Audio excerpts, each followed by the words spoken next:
তুমি পরম বিশ্বপতি তুমি পরম দয়াল প্রণমি চরণে দীনহীন সন্তানে প্রণমি চরণে দীনহীন সন্তানে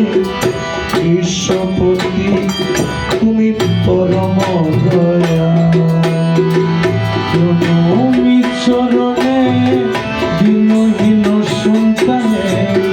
বিশ্বপতি তুমি পরম দয়াল করুণা নয়নে চাও দিন পানে করুণা নয়নে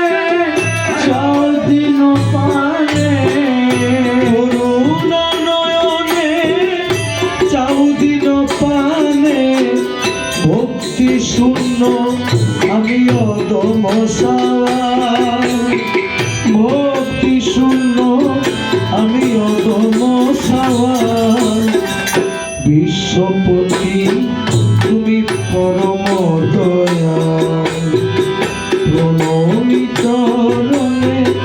দীনহীন সন্তানে বিশ্বপতি তুমি পরম দয়াল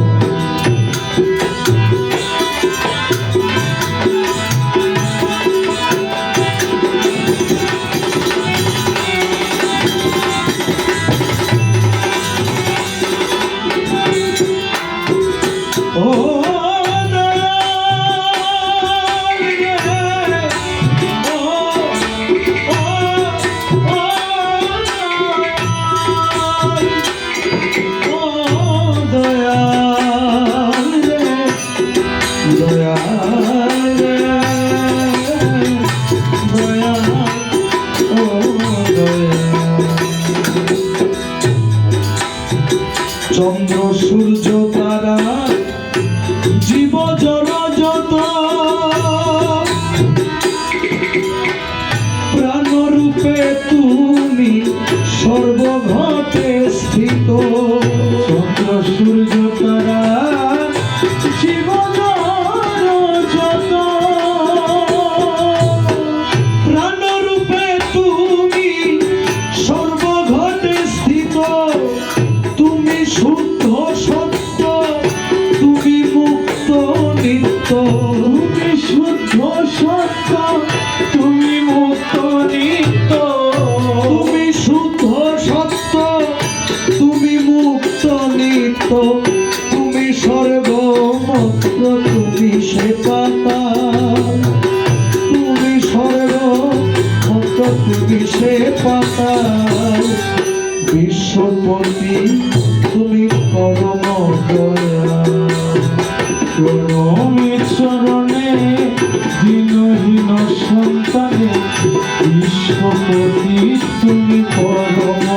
দয়াল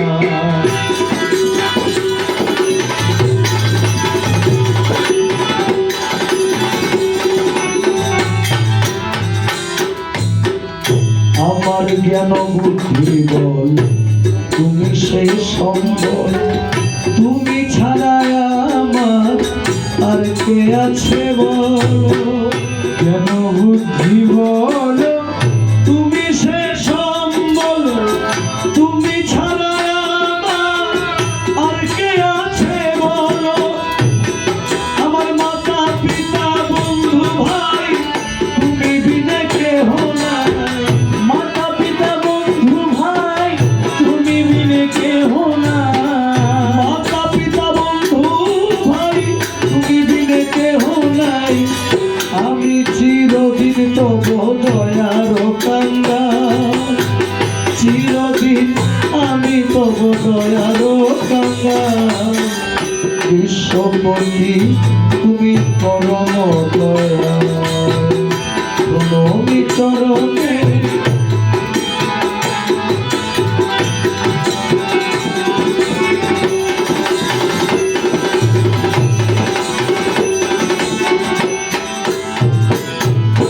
চন্দ্র সূর্য তারা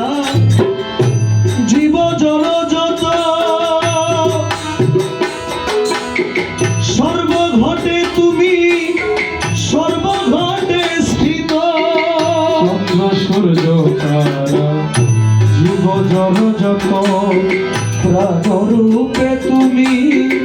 সর্বঘটে স্থিত। ওই যে ওখানে একটু আগে একটা কথা হয়েছিল যে আহলে বাইত রাসূল যাই বলে তাই ইমাম বলেন। গুরুজি রমেশ ফকির মাইজনের এটা বুঝছে, কিন্তু আমরা বুঝি না। উনি বলেছে দেখেন, তুমি শুদ্ধ সত্য, তুমি মুক্ত নিত্য, তুমি শুদ্ধ সত্য,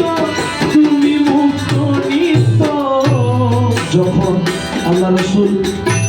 নামাজের মাসালা দিয়ে দিয়েছেন সবাইকে, যে প্রথম সেজদা থেকে দ্বিতীয় সেজদা, যেটা প্রথম সেজদায় যে সময় অতিক্রম করা হয়েছে দ্বিতীয় সেজদায় সেই সময় অতিক্রম করতে হবে, এটা হচ্ছে আল্লাহ রাসূলের সুন্নাত। কিন্তু ইমাম হোসাইন যখন আল্লাহ রাসূলের কাঁধে উঠলো, ওই সেজদা হয়ে গেল 40-45 মিনিটের দীর্ঘ সেজদা। কিন্তু উনি তখন নিজেই দলিল দিয়ে কেন 40-45 মিনিট সেজদা দিলেন, কারণ কাঁধে উঠেছে ইমাম হোসাইন। উনি জানে ওনাকেই আমার আহলে বাইত করে দেখতে হবে। সেজন্য রমেশ ফকির বলছেন, তুমি শুদ্ধ সত্য, তুমি মুক্ত নিত্য, তুমি স্বর্গ মাত্র, তুমি সে পাতাল দয়া, তুমি স্বর্গ মাত্র, তুমি সে পাতাল বিশ্বপতি, তুমি পরম দয়া, প্রণমী চরণে